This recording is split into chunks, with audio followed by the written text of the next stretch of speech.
ভূতঃ প্রসন্ন্যাত্মা ন সচতি ন কাংশতি সমঃ সর্বেষু ভূতেষু মদ্ভক্তিং লভতে পরা।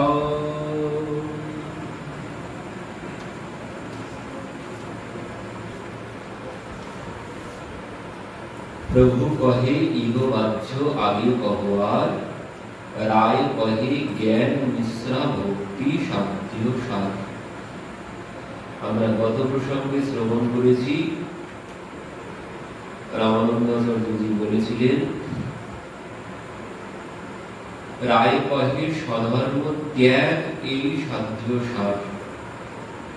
তো সেখানেও মহাপ্রভু বললেন ইহো বাহ্য আগে কহবার। সধর্ম ত্যাগ মহাপ্রভু বললেন ইহ বাহ্য কেন? কারণ সধর্ম ত্যাগই ভগবান বলেছেন সর্বধর্ম ত্যাজি লও আমার শরণ রক্ষিব তোমারে আমি সদা সর্বক্ষণ। তো এখানে বলছেন আমি যে শরণাগত হব সর্বধর্মান পরিত্যাজ্য মাম একম শরণম ব্রজ। শুধুমাত্র আমাদের শরণাগত হও আমি তোমাকে সদা সর্বক্ষণ রক্ষা করব। তো এই শরণাগতি কি জন্য? এই যে শরণাগত হওয়ার কথা বলেছে তো কিসের জন্য শরণাগত হচ্ছে? বললেন তিনি আমাকে রক্ষা করবেন তাই শরণাগত হচ্ছে। আমি ভগবানের চরণে শরণাপন্ন হলাম কেন? বললেন তিনি আমাকে রক্ষা করবেন, সমস্ত বিপদ আপদ সবকিছু থেকে তিনি আমাকে রক্ষা করবেন বলেছেন, তাই আমি ভগবানের চরণে শরণাগত হচ্ছি। বললেন এই তো ভক্তির লক্ষণ নয়, শুদ্ধ ভক্তির লক্ষণ এটি নয়। শুদ্ধ ভক্তির মধ্যে কোনো কামনা থাকবে না, অন্য বিলাসিতা শূন্যম, কোনো অভিলাষ থাকবে না। তো এখানে তিনি রক্ষা করবেন বলেছেন, এই আশায় আমি শরণাগত হচ্ছি তার চরণে। বললেন এ কোনো শুদ্ধ ভক্তি নয়। এই জন্যে আর কি বলছেন? আজ্ঞাইবং গুণান দোষান মায়া দৃষ্ট নাভি সকান ধর্মান সন্ত্যার্য গৃহ সর্বান মাম ভজেত ভজেত সচ উত্তমঃ। বলেন আজ্ঞাইব গুণান দোষান, বলছেন আজ্ঞাইব গুণান দোষান মায়া দৃষ্ট নাভি সকান ধর্মান সন্ত্যার্য গৃহ সর্বান। বলছেন আমি যা যা আজ্ঞা করেছি বেদ আদি শাস্ত্রে সেই সমস্ত কথা সবকিছু বিচার করে তার ভালো মন্দ বিচার করে কেউ যদি সব পরিত্যাগ পূর্বক শুধুমাত্র আমার ভজনা করে তাহলে সে উত্তম।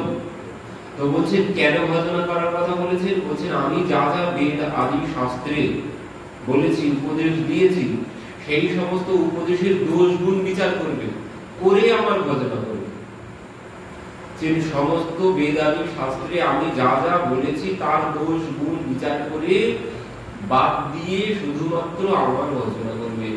তো বললেন এখানে দোষ গুণ বিচার করে পতিব্রতা রমণী কে হবে? বললেন পতিব্রতা রমণী সেই যে স্বামীর কোনো দোষ গুণ বিচার করবে না, পতির কোনো দোষ গুণ বিচার করবে না।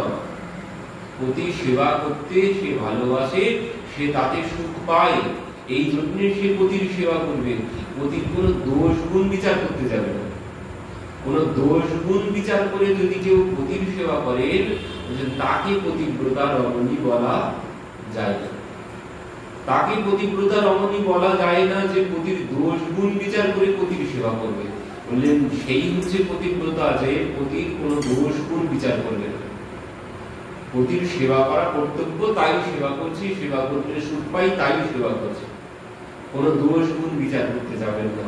তো এই জন্য মহাপ্রভু বললেন ইহবাচ্য আগে ভগবান, এতে হবে না। তো এই জন্য পরবর্তীতে রামানন্দাচার্যজি বললেন রায় কহে জ্ঞান মিশ্রা ভক্তি সাধ্য সাধ। জ্ঞান মিশ্রা ভক্তি সাধ্য সাধ, এই জ্ঞান মিশ্রা ভক্তি সাধ্য সাধ বলেছেন। তো বলছে এখানে জ্ঞান, জ্ঞান কি আগে বুঝতে হবে। জ্ঞান কি? জ্ঞান কাকে বলে? কারণ জ্ঞান না হলেও আবার বলছেন প্রথম দিকে জ্ঞানের প্রয়োজন আছে, জ্ঞান না হলে হবে না। প্রথম দিকে জ্ঞানের প্রয়োজন আছে বলছেন প্রথম অবস্থায় অন্য বস্তুকে চিত্তের আবেশ দূর করার নিমিত্ত ভক্তি বিরোধী জ্ঞান ও বৈরাগ্যের কিঞ্চিত উপযোগিতা আছে। প্রথম অবস্থায় জ্ঞানের প্রয়োজন আছে, জ্ঞান না হলেও হবে না। জ্ঞান আর বৈরাগ্য হচ্ছে ভক্তি দেবীর সন্তান, জ্ঞান বৈরাগ্য হচ্ছে ভক্তি দেবীর সন্তান। সেখানে ভক্তি দেবী বলছেন দেবর্ষী নারদকে, আমার জ্ঞান বৈরাগ্য যদি সুস্থ না হয়, তাহলে আমি স্থানন পরিত্যাজ্য বিদেশঙ্গম হতে পারে, আমি চলে যাব ওই বৃন্দাবন থেকে। এখানে এসেও আমার জ্ঞান বৈরাগ্য সুস্থ হয়নি, আমি সুস্থ হয়েছি কিন্তু আমার জ্ঞান বৈরাগ্য সুস্থ হয়নি। তো বলছেন জ্ঞান বৈরাগ্য যদি সুস্থ না হয় তাহলে আমি এখান থেকে চলে যাব। দেবর্ষী নারদকে বলছেন বৃন্দাবন ছেড়ে চলে যাবেন বলছেন। তো কেন বলছেন? জ্ঞান বৈরাগ্য সুস্থ হচ্ছে না তাই। যদি না সুস্থ হয় তিনি চলে যাবেন। তো প্রথম অবস্থাতে জ্ঞান বৈরাগ্যের প্রয়োজন আছে, জ্ঞান ছাড়া ভজন মানে কিভাবে ভগবানের পূজা করতে হয়, পূজা অর্চনের জন্য জ্ঞানের প্রয়োজন, জ্ঞান না হলে কোনো কিছু হবে না। তো এই জন্য বলছে প্রথম অবস্থাতে জ্ঞানের প্রয়োজন আছে। কতক্ষণ? বলছেন ওই যতক্ষণ না ওই দেহের অভিমান দেহাবেশ যতক্ষণ না যাচ্ছে ততক্ষণ জ্ঞানের প্রয়োজন আছে। কারণ এই যে দেহ, এই দেহের প্রতি যদি আমার অভিমান থাকে, এই দেহ সম্পর্কে সম্যকরূপে ধারণা প্রয়োজন। এই দেহ নশ্বর, এই মাটির দেহ মাটি হবে, এর প্রতি কোনো মোহ করার কোনো প্রয়োজন নেই। তো ভালোবাসতে হবে কাকে? বললেন দেহ যিনি চালাচ্ছেন তাকে ভালোবাসতে হবে। দেহকে ভালোবেসে কোনো লাভ নেই, আমরা দেহকে ভালোবাসি কিন্তু এই দেহ একদিন নষ্ট হবে, দেহ নষ্ট হবে। এই দেহকে ভালোবেসে কোনো লাভ নেই। ভালো যদি বাসতে হয় এই দেহ চালাচ্ছে যিনি তাকে ভালোবাসো। দেহের কোনো মূল্য নেই, এই দেহ গাড়ির মতো, গাড়ি খারাপ হয়ে গেলে বাদ দিতে হয়। তো ঠিক তেমন এই দেহ খারাপ হয়ে গেলে এই গাড়ি বাদ দিয়ে আবার একটা অন্য গাড়ি তোমাকে নিতে হবে। তো এই জ্ঞান, এই দেহের প্রতি যতদিন না মোহ যাচ্ছে, আমার জ্ঞান যদি দেহের মধ্যে সীমাবদ্ধ থাকে তাহলে তো কল্যাণ হবে না।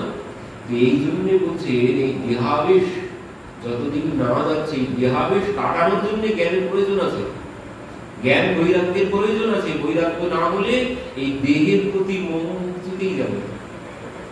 জ্ঞান আর বৈরাগ্য না হলে দেহের প্রতি আবেশ, দেহের প্রতি মোহ, মিথ্যা মোহ কিছুতেই যাবে না। আর এই দেহের প্রতি মোহ যদি না যায় তাহলে কোনো কল্যাণ হচ্ছে না। এই দেহের ভিতরে যিনি আছেন তাকে ভালোবাসতে হবে। এই জন্য সেই প্রভু রামচন্দ্র বালিকে যখন বধ করেছেন, বালিকে বধ করার পর বালির পত্নী তারা ছুটে এসে কাঁদতে শুরু করেছেন। তো প্রভু তারার কাছে গিয়েছেন, গিয়ে বলছেন তারা তুমি কাঁদছো কেন, তুমি কাঁদছো কেন? তো বলছেন আমার পতি আর নেই তাই কাঁদছে। তো প্রভু বলছেন তোমার পতি নেই কি বললে? তোমার পতি, তোমার পতির গলা জড়িয়ে ধরেই তো তুমি কাঁদছো, পতি নেই কে বলবে? তোমার পতিকে জড়িয়ে ধরেই তো তুমি কাঁদছো, তোমার পতি নেই কেন বলছো? তো বলছেন না আমার পতি আর নেই।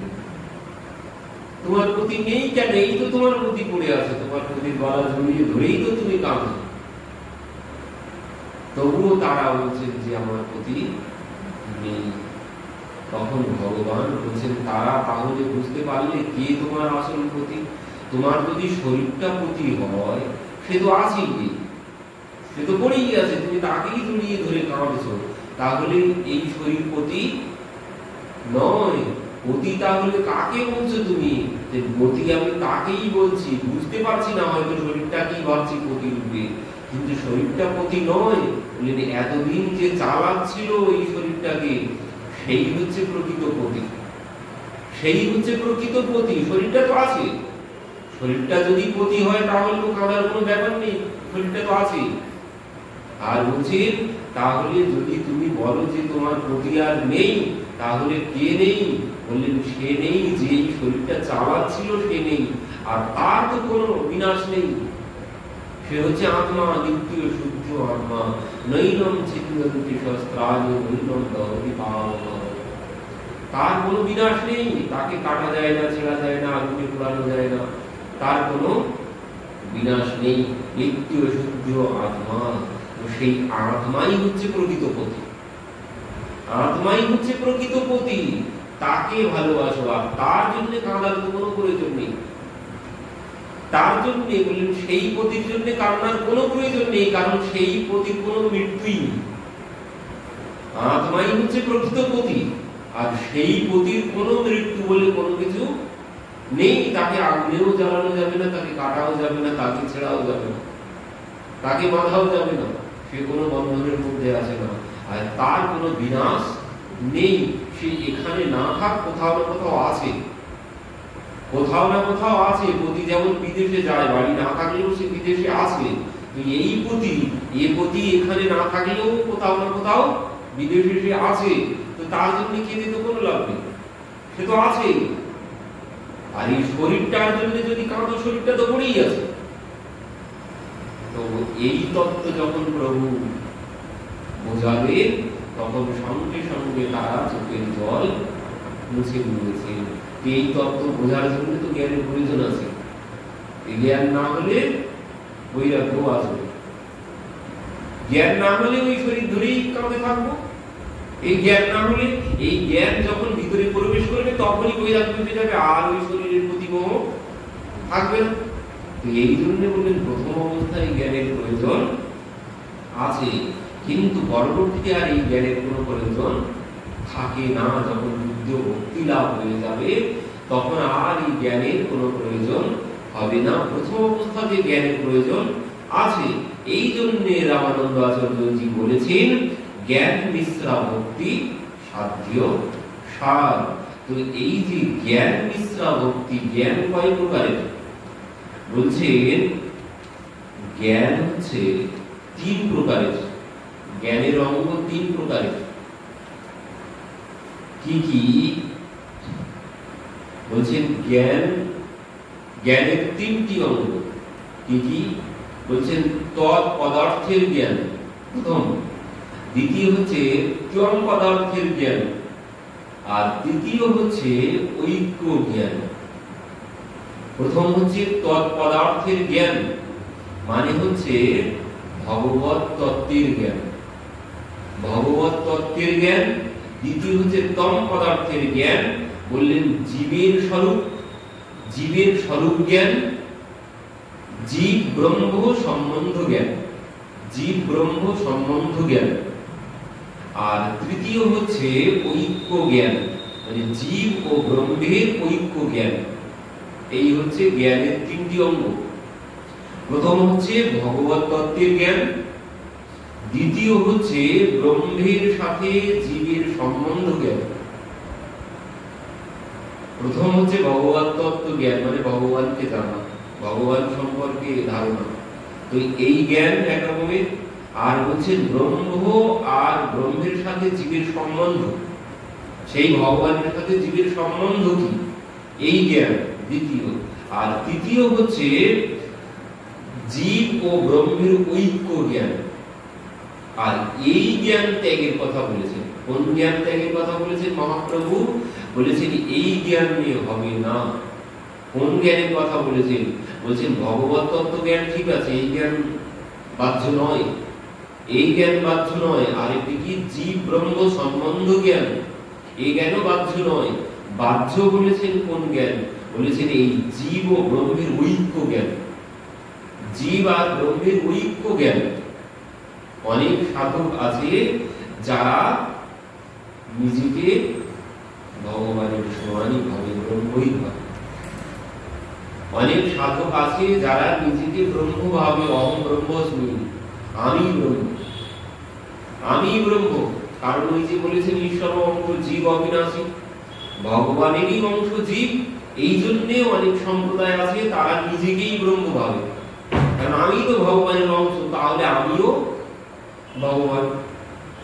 এই জ্ঞান থেকে কথা বলেছেন, এই জ্ঞানে কোনো লাভ হবে না। আমি যদি ভাবি আমি ভগবান, আমি ভগবানের অংশ, আমি যদি নিজেকে ভগবান ভাবি, তাহলে এই জ্ঞানে কোনো কল্যাণ হবে না। নিজেকে যদি ভগবান ভাবতে শুরু করি, এই জন্য এই কথাই ভাবতো। সেই এর আগে আমরা শ্রবণ করেছিলাম সার্বভৌম ভট্টাচার্য, তিনিও নিজেকে ভাবতেন আমিও ব্রহ্মের অংশ, আমিও ব্রহ্ম। তো মহাপ্রভু সেখানে কি বলেছিলেন? বলছেন জীব আর ব্রহ্ম কোনদিন এক হতে পারে না। বললেন জীব হবে ভগবানের অংশ, জীব ভগবানের অংশ হতে পারে, কিন্তু জীব কোনদিন ব্রহ্ম হতে পারে না। যেমন সমুদ্রের জল আর সেই সমুদ্রের এক গ্লাস জল কোনদিন এক সমান হতে পারে? সমুদ্রের জলের যে শক্তি আছে সমস্ত এলাকা বাঁচিয়ে দিতে পারে, কিন্তু সেই সমুদ্রের থেকে তুলে আনা এক গ্লাস জল সে কিছু করতে পারবে? তার কোনো ক্ষমতা নেই। তো বলছেন ওই জীব হচ্ছে ওই এক গ্লাস জলের সমান, আর ভগবান হচ্ছে ওই সমুদ্রের সমান। তো হতে পারে সমুদ্রেরই জল এক গ্লাস জল, তাই বলে এই এক গ্লাস জল কোনদিন সমুদ্রের সমান হতে কিছুতেই পারে না। এই জ্ঞান ত্যাগ করার কথা বলেছে।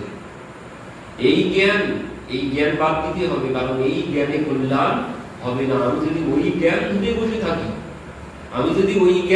বসে থাকি, আমিও তো ভগবানের অংশ, আমিও ভগবান, তাহলে কোনদিন জীবের কল্যাণ হওয়া সম্ভব নয়। এই জ্ঞান ত্যাগ করার কথা বলেছেন। আর কি বলছেন? এই জ্ঞান ত্যাগ করার কথা বলেছেন এই জন্যে, কারণ অনেক জ্ঞানী ব্যক্তি আছে তারা জ্ঞানের অভিমানী হয়ে যায়। আমি বড় পণ্ডিত। এই জ্ঞানের যদি অভিমান হয়ে যায় তাহলেও তার কোনো কল্যাণ হবে। যদি কেউ জ্ঞানের অভিমান করে ফেলে, আমি বড় পণ্ডিত, আমি এত তত্ত্ববেত্তা, এই যদি অহংকার চলে আসে, তার দ্বারা কোনো কল্যাণ হবে না, তার দ্বারাও কোনো কল্যাণ সম্ভব নয়। আবার অনেকে আছে জ্ঞানের বড়াই করে, মানে জ্ঞান দেখাতে যায়। অনেকেই আছে, আমাকেও কত মানুষ বলে যে তুই পাঠ করি, বলতো আমার এই প্রশ্নের উত্তর কি হবে। এই জ্ঞান দেখাতে যাই, নিজে যে কত বড় জ্ঞানী সেটা আমি জাহির করতে যাই, আমি এত কিছু জানি। এই যদি ভাব আসে, এই জ্ঞান যদি তুমি দেখাতে যাও, জ্ঞানের অভিমান যদি তোমার হয়ে যায়, তাহলে তোমার কোনো কল্যাণ হবে না। এই জন্য মহাপ্রভু বলেছেন ইহ বাহ্য আগে ভগবান, জ্ঞান মিশ্রা ভক্তিতে কোনো কল্যাণ হবে না। ভক্তির মধ্যে যদি জ্ঞান থাকে, বললেন জ্ঞান থাকলে ওই জ্ঞান যদি থাকে, ওই জ্ঞানের যদি অভিমান চলে আসে, ওই জ্ঞানের দ্বারা কোনো কল্যাণ হওয়া সম্ভব নয়। তারপরে ওই যে দেখুন পরবর্তীতে বলেছেন জ্ঞান শূন্য ভক্তি সর্বসাধ্য সাধ্য। মহাপ্রভু সেখানে কি বলেছেন? বললেন ইহ হয়, ইহ হয়, জ্ঞান শূন্য ভক্তিতে হয়।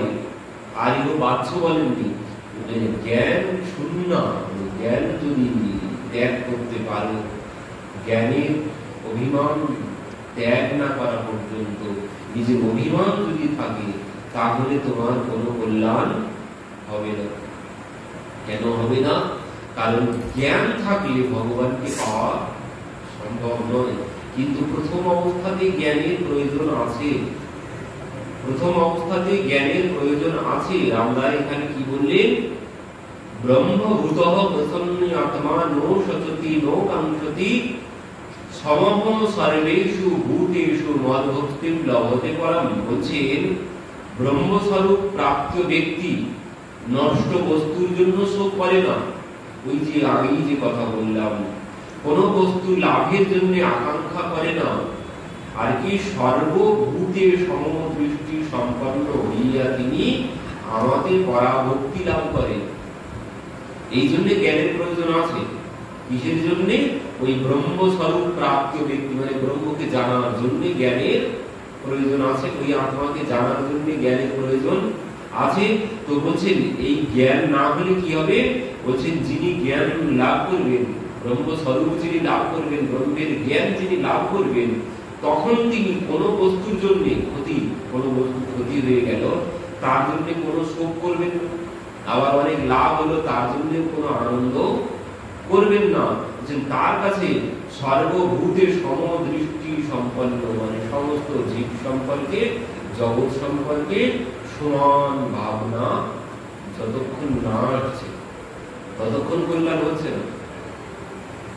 সমস্ত জগৎ সব ব্রহ্ম মানে সর্বভূতের সমদৃষ্টি, সবাইকে যখন সমান জ্ঞান করতে পারবেন, ছোট বড় আর কোনো কিছু থাকবে না। যেমন এই সুখদেবজির ক্ষেত্রে হয়েছে, সুখদেবজি জন্মগ্রহণের সাথে সাথে গৃহত্যাগ করলেন, বয়স তখন 14 বছর। তো 14 বছর তখন বয়স, কিন্তু সেই জন্মগ্রহণ করেই তিনি গৃহত্যাগ করলেন, পিতা ডাকতে শুরু করলেন, পুত্র পুত্র বলে ডাকলেন, কিন্তু তিনি কোনো ভ্রুক্ষে নেই। তো পেছন পেছন পিতা চলেছেন, আগে আগে পুত্র চলেছেন।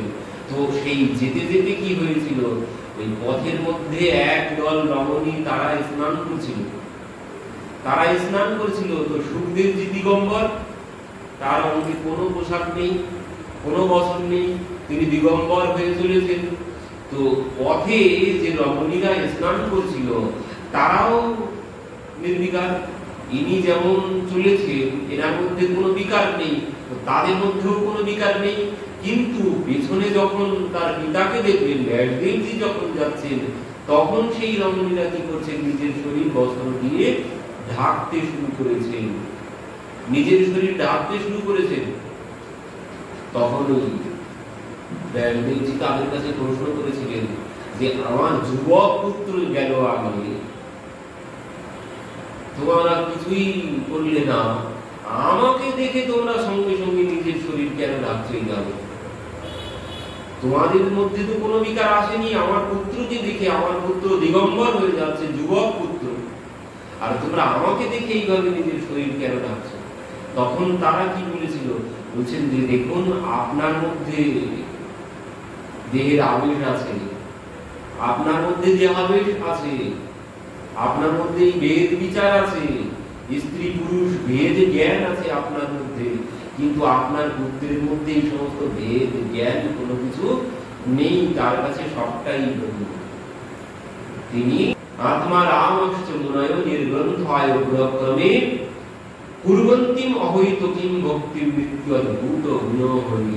তিনি আত্মা রাম মুনি, তিনি আত্মাতে রমণ করেন, তিনি বাইরের শরীর দেখেন না, তিনি বাইরে তার কোনো লক্ষ্য নেই, তার দৃষ্টি সদা সর্বক্ষণ আত্মাতেই রমণ করছেন।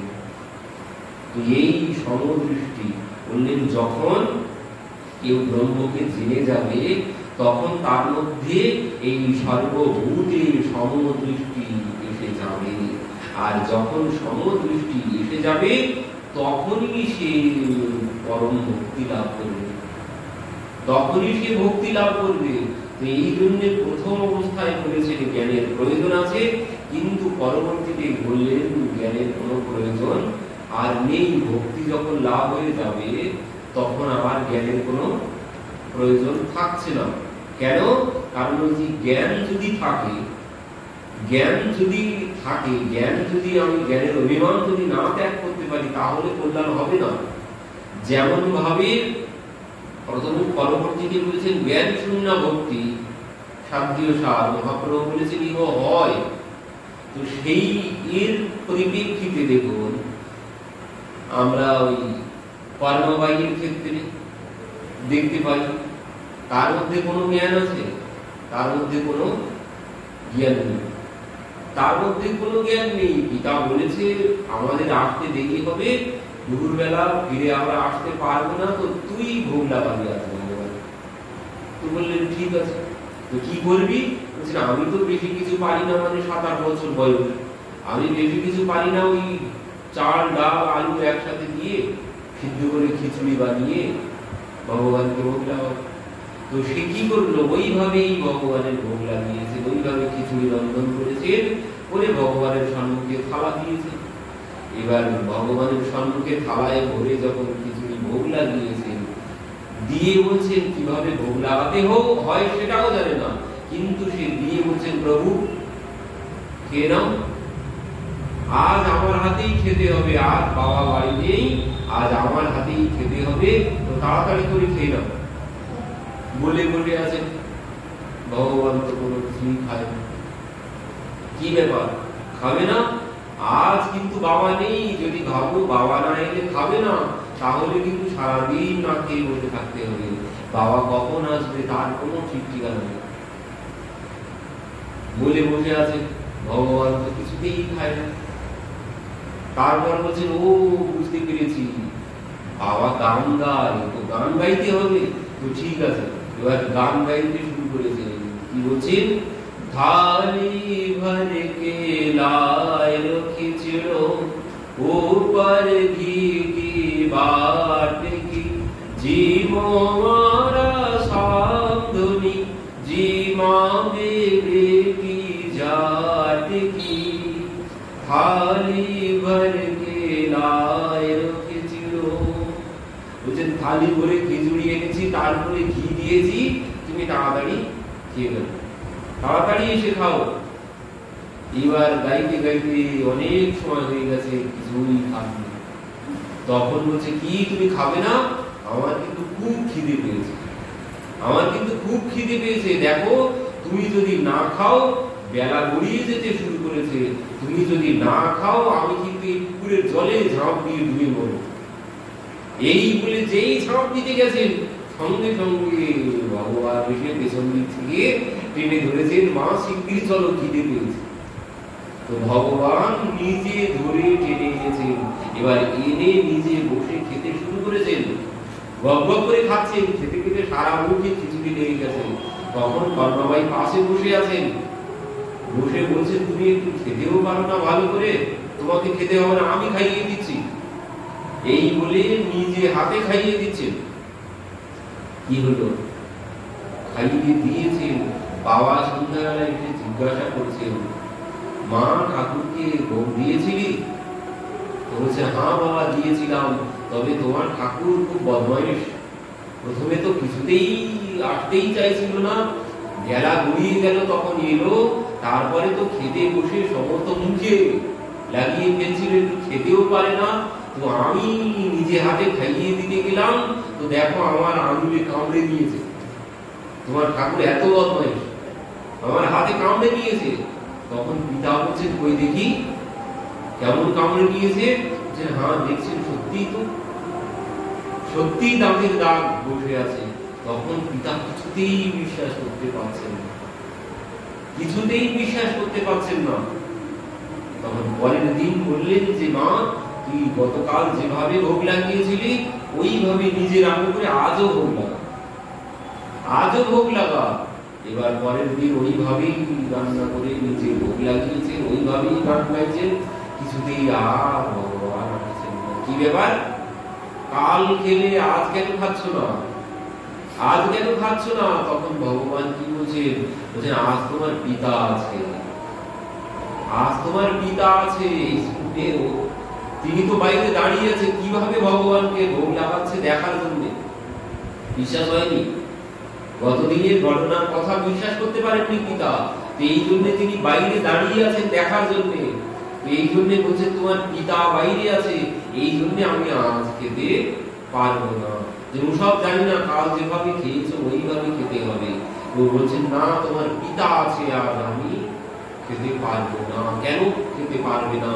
যে এই জন্য পারবো না, তোমার পিতা আমাকে ওই পাথরের বিগ্রহ ভাবে, তোমার পিতা আমাকে পাথরের বিগ্রহ ভাবে, আমাকে স্বয়ং ভাবতে পারে না। এই জ্ঞান ত্যাগ করতে হবে। ওই যে পাথরের বিগ্রহ, এই যে জ্ঞান যদি থাকে তাহলে কোনো কল্যাণ হবে না, সারা জীবন ধরেও ভগবানের সেবা করলে কোনো লাভ হবে না। এই জন্য কবির দাসজি বলেছেন পাথর পূজে হরি মিলে তো মেই পুজো পাহাড়। পাথর পূজা করে যদি ভগবান পাওয়া যেত আমি পাহাড় পূজা করতাম। কেন বলেছি?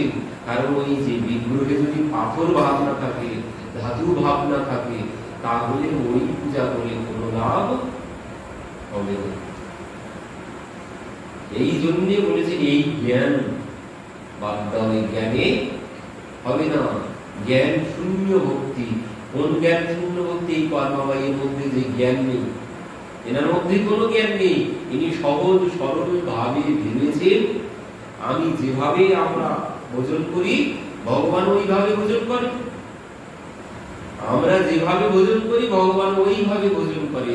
এখানে অন্য ওই পিতার মতো জ্ঞান এনার মধ্যে নেই। এই জন্য ভগবান এসে ভোজন করেছেন।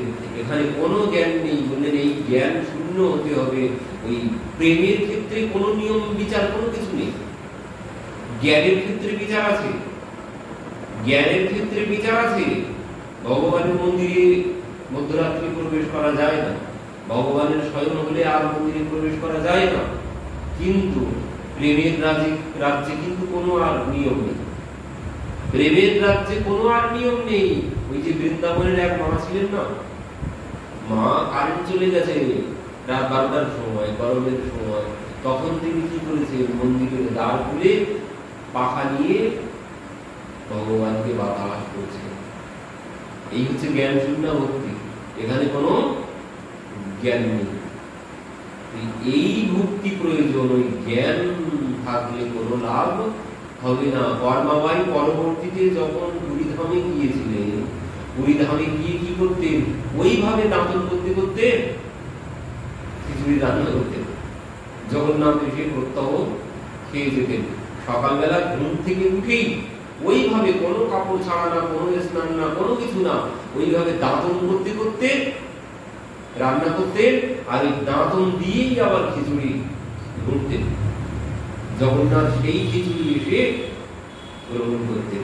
একদিন এক ভক্ত এসেছে, এসে ওই অবস্থা দেখছেন, ওই অবস্থা দেখছেন যে ওইভাবে কর্মাবাই রন্ধন করছে, দাঁতন করছেন, আবার ওই দাঁতন দিয়ে খিচুড়ি করছেন। যে মা তুমি কি করছো? কি জন্য রান্না করছো? যে আমার জগন্নাথের জন্য রান্না করছে।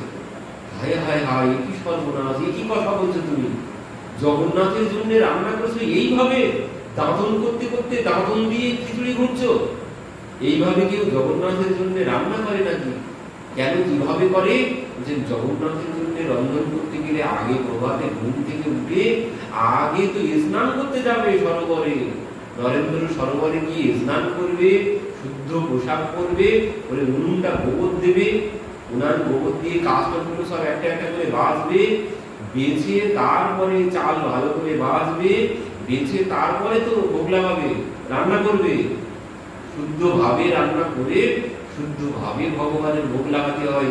এইভাবে কেউ ভগবানের জন্য রান্না করে? এই কথা শুনে পরের দিন কি হলো? পরের দিন ওইভাবে ভোরবেলা উঠে স্নান করতে গেছে।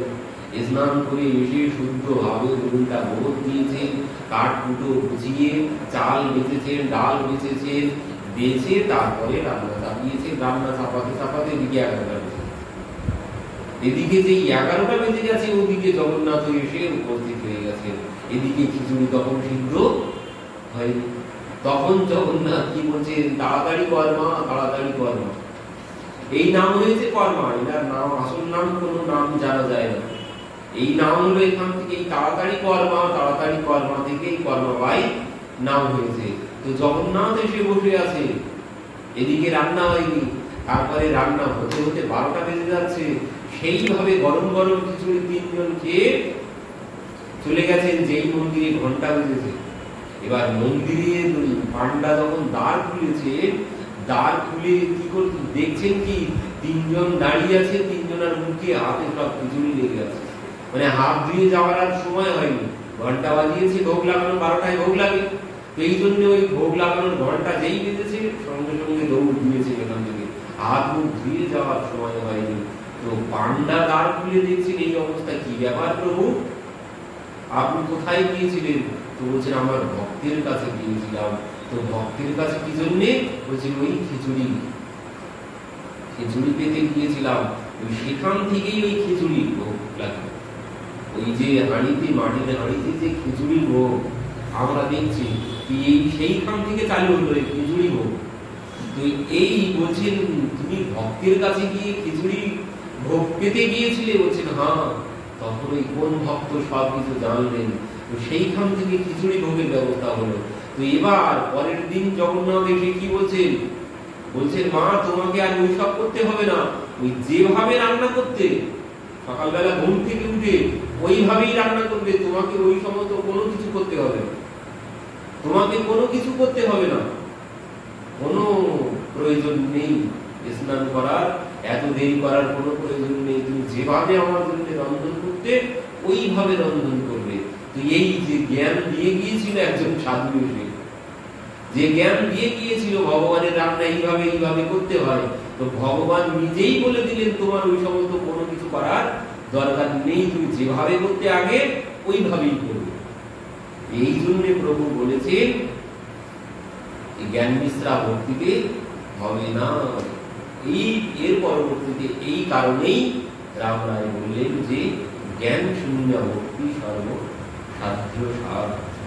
এই জন্য বললেন এই জ্ঞান শূন্য ভক্তিতে মহাপ্রভু বললেন ইহ হয়, জ্ঞান শূন্য ভক্তি হয় তবে তুমি আগে কিছু বলো যদি থাকে। তো এখানে পরবর্তীতে বলছেন জ্ঞান শূন্য ভক্তিতে কোনো জ্ঞানের প্রয়োজন নেই। কিসের প্রয়োজন আছে বলছেন, এখানে শুধুমাত্র জ্ঞান শূন্য ভক্তির উদ্ধৃতিতে রাম রায় বলছেন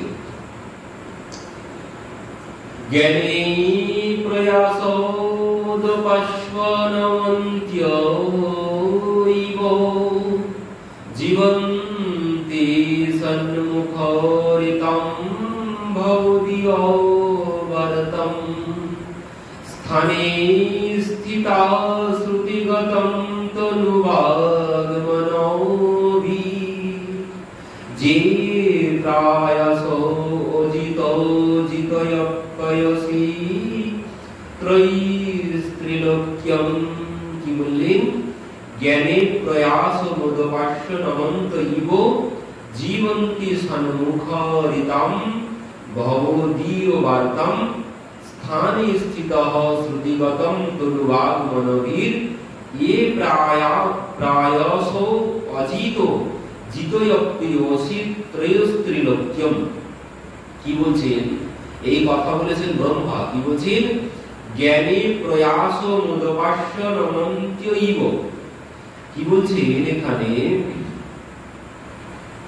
এই জ্ঞান ব্রহ্মা বলছেন প্রভু তোমার স্বরূপের বা ঐশ্বর্য আদি মহিমা বিচারাদির জন্য কিঞ্চিত মাত্র চেষ্টা না করিয়া, বলছেন তোমার ঐশ্বর্যের তোমার স্বরূপের মহিমার জ্ঞানের কিঞ্চিত মাত্র চেষ্টা করার কোনো প্রয়োজন নেই। তোমার স্বরূপের জ্ঞানের তোমার মহিমার জ্ঞানের বললেন কোনো চেষ্টা, কোনো কিছু এই জ্ঞান অর্জনের কোনো চেষ্টার কোনো প্রয়োজন নেই। কি বলছেন, বলছেন সাধুদিগের আবাস স্থানে, সাধুদিগের আবাস স্থানে অবস্থান পূর্বক সাধুদিগের মুখোচ্চারিত এবং আপনা হইতে শ্রুতি পথে প্রবিষ্ট তোমার রূপ গুণ লীলা আদির কথায় বা তোমার ভক্তদের চরিত কথায় কায় মনোবাক্যে ভগবত কথা বা ভগবত ভক্ত চরিত কথা শ্রবণকে নিজেদের একমাত্র উপজীব্য রূপে গ্রহণ করেন, অন্য কিছুই করার প্রয়োজন নেই। তো বললেন ত্রিলোক মধ্যে তাহাদিগ কর্তৃক তুমি প্রায়শই বশীকৃত হও, তার বশবর্তী হয়ে যাও। কি বলছেন ব্রহ্মা, বলছেন যিনি সমস্ত ওই সমস্ত জ্ঞান বাদ দিয়ে তোমার ঐশ্বর্যের জ্ঞান মহিমার জ্ঞান ওই সমস্ত জ্ঞানের প্রয়াস সম্পূর্ণরূপে পরিত্যাগ করে কি বলছেন স্থানে স্থিত শ্রুতিগত তনুবাগমনোভি, বলছেন এক স্থানে স্থিত, বলছেন কোন মঠ মন্দিরে স্থিত হয়ে কোন সাধু সঙ্গে সাধুর সান্নিধ্যে থেকে, বললেন যে প্রায়শ অজিত জিতয়প্রিয়সি ত্রৈলোক্যম, বললেন যিনি সাধু সঙ্গে সাধুর সাথে বাস করে, আশ্রমে বাস করে, সাধুর সঙ্গে সদা সর্বক্ষণ নিত্য তোমার কথা শ্রবণ করে, তোমার কথা যিনি নিত্য শ্রবণ করেন, তুমি তার বশবর্তী হয়ে যাও, মানে তার কাছে বাধা পড়ে যাও। ব্রহ্মা বলছে কোন জ্ঞানের আহরণের কোনো প্রয়োজন নেই, শুধুমাত্র সাধু সঙ্গে কথা শ্রবণ করলে তুমি তার বশবর্তী হয়ে যাও। এই হচ্ছে কথা শ্রবণের মহিমা। স্বয়ং ব্রহ্মা বলছে কোনো কিছু প্রয়োজন নেই, কোনো কিছু করতে হবে না, শুধুমাত্র সাধু সঙ্গে কথা শ্রবণ। এই কথা শ্রবণের দ্বারাই বলছে ভগবানকে সে লাভ করতে পারবে। আর এই জন্যই কপিল ভগবান মাকে বলেছিলেন শতাং প্রসঙ্গ্যাং নম বীর্য সংবিদ ভবন্তি ঋতুকর্ণ রসায়ন কথাহ তজ্জ সনাদাস্য তবর্গবর্গণি ওই শ্রদ্ধা রতির ভক্তির অনুপ্রবিশ্যতি। সাধু সঙ্গে কথা শ্রবণ করলে সে ধাপে ধাপে ভক্তি লাভ করবে। তো সেই কথাও ব্রহ্মাও বললেন, কোনো কিছু করতে হবে না, কোনো জ্ঞানের প্রয়াস, কোনো চেষ্টা করার কোনো প্রয়োজন নেই, কোনো জ্ঞান আহরণের তোমার কোনো কিছু করার দরকার নেই। সাধু সঙ্গে সাধুর সাথে বাস করে শুধুমাত্র কথা শ্রবণ করো, তাতেই ভগবান তোমার কাছে বাধা পড়ে যাবেন, আর কোনো কিছু প্রয়োজন নেই। এই জন্য কপিল ভগবান ওই একই কথা বলেছেন, স্বয়ং ব্রহ্মাও ওই কথাই বলে দিলেন। রামানন্দ আচার্যজি এই শ্লোক তুলে ধরলেন এই জন্যে, বলছেন ওই জ্ঞান শূন্য ভক্তি সাধ্য সার, কোনো জ্ঞানের কোনো প্রয়োজন নেই। ব্রহ্মা নিজেই বলেছেন কোনো জ্ঞানের প্রয়োজন নেই, শুধুমাত্র শ্রবণ করলেই তাতেই ভগবান তার বশবর্তী হয়ে যাবেন।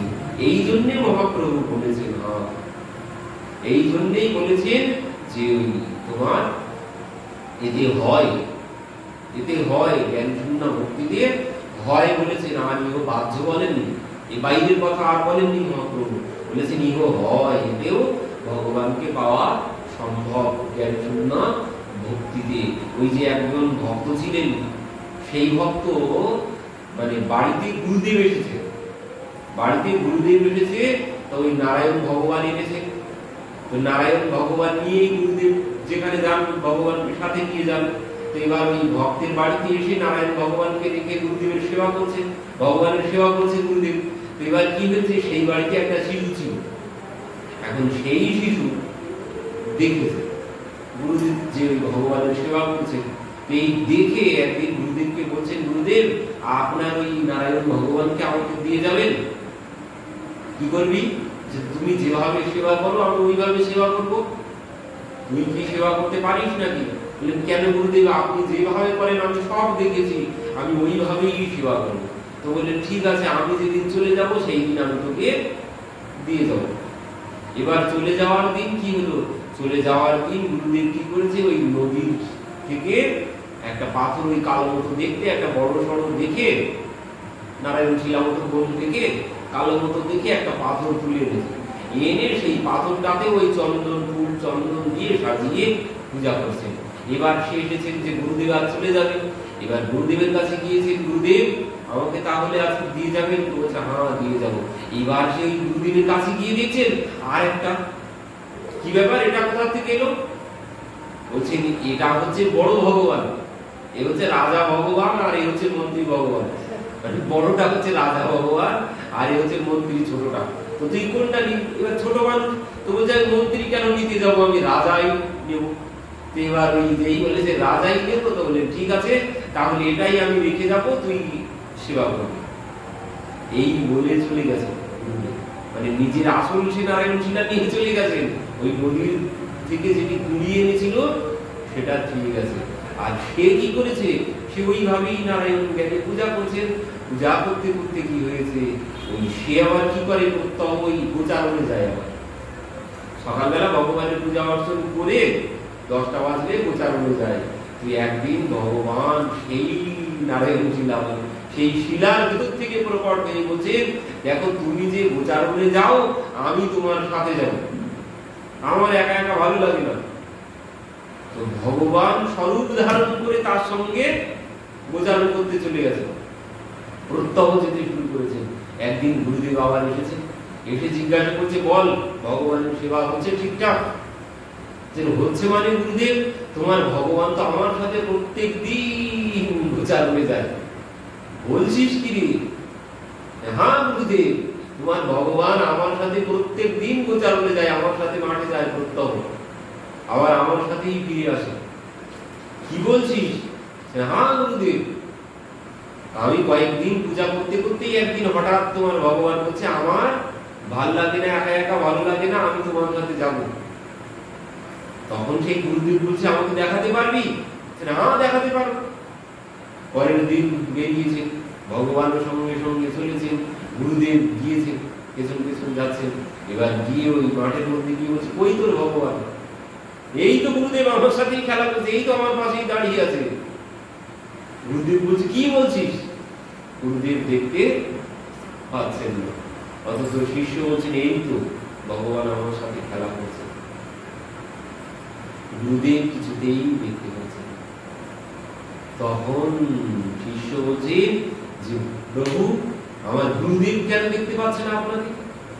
আমার গুরুদেব কেন দেখতে পাচ্ছে না আপনাকে? তো ভগবান বলছেন, তোমার গুরুদেব আমাকে দেখতে পাবে না, তোমার গুরুদেব আমাকে দেখতে পাবে না। কেন? ওই গুরুদেবের মধ্যে ওই জ্ঞানের অভিমান ছিল। গুরুদেব কি করেছে? ঠকিয়েছে একে। তোমার গুরুদেব জানো কি করেছে? তোমার সাথে ছলনা করেছে। গুরুদেব আসল নারায়ণ ভগবানকে তোমাকে দিয়ে যায়নি, নদী থেকে কুড়িয়ে এনে একটা পাথর দিয়ে গেছে, আর তুমি তাকেই সেবা করো। আসল নারায়ণ তোমার গুরুদেব নিয়ে চলে গেছে, তোমার গুরুদেবের মন পরিষ্কার না, এই জন্য তোমার গুরুদেব আমাকে দর্শন করতে পারবে না। এই সহজ সরল ভাবে ওই পাথর পূজা করেই ভগবান পেয়ে গেছে। এই জ্ঞান শূন্য ভক্তি, এখানে কোনো জ্ঞান নেই, এখানে সম্পূর্ণরূপে জ্ঞান শূন্য হয়েই সেবা করেছে, কোনো জ্ঞান নেই, কিন্তু গুরুদেবের মধ্যে জ্ঞান আছে। এটা আসল আর এটা নকল। আসল নকলের জ্ঞান আছে গুরুদেবের মধ্যে, এই জন্য গুরুদেব পাইনি, কিন্তু এর মধ্যে ওই সমস্ত আসল নকলের কোনো জ্ঞান নেই। তো এই পাথরটাই ভগবান জ্ঞানে পূজা করছেন, সেখান থেকেই ভগবানকে সে পেয়ে গেছে। এই জ্ঞান, এই জন্য বললেন ওই জ্ঞান ত্যাগ করো, জ্ঞান শূন্য ভক্তি ভালো। জ্ঞান মিশ্রা ভক্তিতে কোনো কিছু হবে না, এই জন্য মহাপ্রভু বলেছেন ইহবাদ্য আদি পাবো, আর পরবর্তীতে বললেন জ্ঞান শূন্য ভক্তি সাধ্য সার। মহাপ্রভু এই জন্য বলেছেন ইহ হয়।